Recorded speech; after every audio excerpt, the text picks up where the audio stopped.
तोरगढ़ में दरियाई सिंध पर छांगला दिदल कमाज जाने वाली चेयर लिफ्ट दरियाई सिंध के एन वस्त में फंस गई। लिफ्ट में इस वक्त 6 अफराद की मौजूदगी बताई गई है जो फंसे हुए हैं। चेयर लिफ्ट में सवार अफराद तोरगढ़ जुदबा से दिदल कमाज जा रहे थे।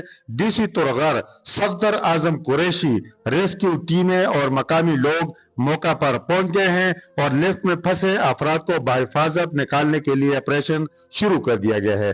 लिफ्ट रस्सा टूटने के सबब जो है वो दरमियान में फंसी है, ये कहना है जिले इंतजामिया का। रेस्क्यू 11, 22 समेत मकामी जो माहिर लोग हैं वो फंसे अफराद को निकालने के लिए इस वक्त सरगर्म है और डिप्टी कमिश्नर तोरगढ़ सफदर आजम कुरैशी जो है और उनके साथ दीगर हकाम जो है वो खुद इस ऑपरेशन की निगरानी कर रहे हैं और उन्होंने इस तवक्को का इजहार किया है कि वो जल्द ही इन फंसे हुए अफराद को निकालने में कामयाब हो जाएंगे।